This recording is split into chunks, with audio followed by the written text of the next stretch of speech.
Salut mes amis, c'est avec Gustavo Silveira que commence maintenant un nouvel épisode de notre Café avec Spiritisme. Et aujourd'hui, nous analyserons un message intitulé Ne fuis pas, contenu dans le livre Attention, pas encore traduit en français, de l'Esprit Emmanuel, psychographié par le médium Chico Xavier. Notre ami Gustavo Silveira nous dit: Il y a une phrase de Jésus qui m'a fait beaucoup réfléchir ces jours et qui devient pour nous tous très marquante, indépendamment du moment de la vie et où que nous soyons. Jésus a dit: Dans le monde, vous aurez des afflictions. Il est certain qu'il ne s'est pas laissé de le souligner, mais ayez du courage. J'ai vaincu le monde. Mais ici, nous voudrions aborder les conséquences de cette affirmation de Jésus. Dans le monde, vous aurez des afflictions. Il y a quelques jours, j'écoutais un professeur que j'aimais bien et lui, avec assez de sagesse, nous a fait rappeler quelque chose de simple et d'évident. Pourtant, en même temps, c'est quelque chose que nous oublions, paraît-il.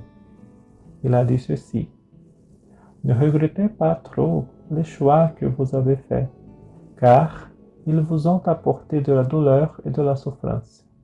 On tend à penser qu'il existait des chemins parfaits et joyeux, et que nous avons choisi le pire possible. À vrai dire, c'est que l'on ne connaît que les douleurs de la vie que l'on a vécues. La vie non vécue paraît parfaite, car on ne sait pas quelle douleur viendrait de cette autre vie ou de cet autre chemin. Et cela est profondément vrai, car Jésus nous a assuré: Dans le monde, vous aurez des afflictions. Donc, n'importe quel chemin que l'on prend, il nous apportera toujours ses défis et ses problèmes. Cela est naturel, cela est du monde. Il ne s'agit pas là d'être pessimiste, mais d'affronter avec maturité la réalité que l'existence physique nous apporte et d'apercevoir que beaucoup de nos souffrances existent seulement parce que l'on est éducatif de la vie. Il est évident qu'il y a des douleurs et des souffrances qui, en effet, affectent notre âme d'une façon indescriptible.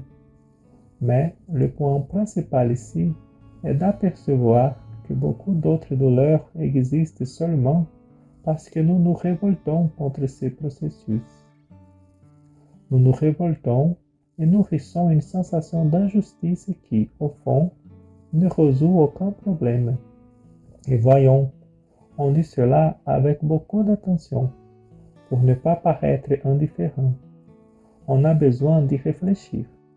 La vie a ses afflictions, et il faut choisir la posture que l'on va adopter. Et c'est en y pensant, dans le but de nous appeler à une réflexion honnête et mature, que nous terminerons cet épisode avec la lecture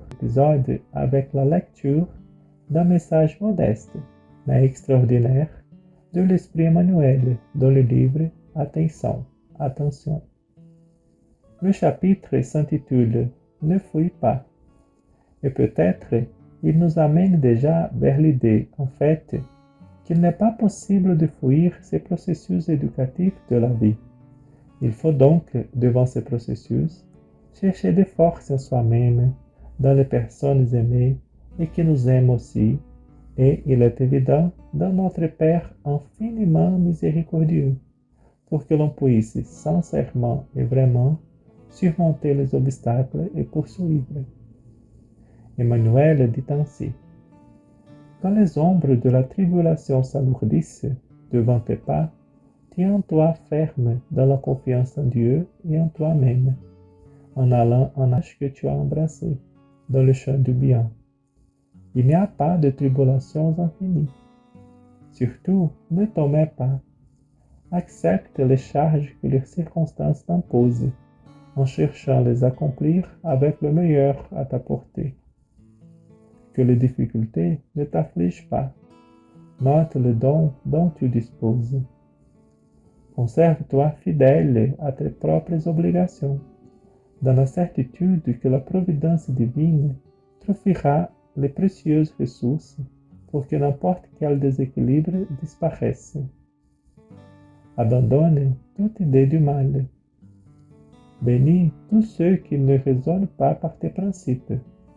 Beaucoup de fois, les adversaires d'aujourd'hui, si l'on sait les respecter avec sincérité, possiblement ils seront dans le rang de nos meilleurs bienfaiteurs. Ne regrette pas. L'averse qui te perturbe est l'appui de la nature pour qu'il ne te manque pas le pain indispensable à la vie. N'exige pas des autres des qualités qu'ils ne possèdent pas encore. L'arbre naissant attend de toi la bonté et la tolérance pour que tu puisses offrir ses propres fruits au bon moment. Bien que les obstacles de la route se montrent durs pour toi, va en avant. Si quelqu'un t'a blessé, pardonne et poursuis devant.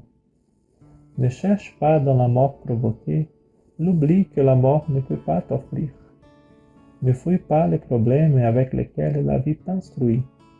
La vie que tu bâtis sera après avec toi partout. Rappelle-toi toujours, chaque jour naît d'un nouveau lever du soleil. Nourrissons-nous de confiance et de courage, de compréhension et de foi, d'amour pour autrui et de service dans le bien. Et certainement, nous découvrirons en nous-mêmes des forces que nous méconnaissions jusqu'alors, de sorte que parvienne à nos yeux la possibilité de vaincre les difficultés. Je vous embrasse toutes et tous et rendez-vous au prochain épisode du Café avec Spiritisme.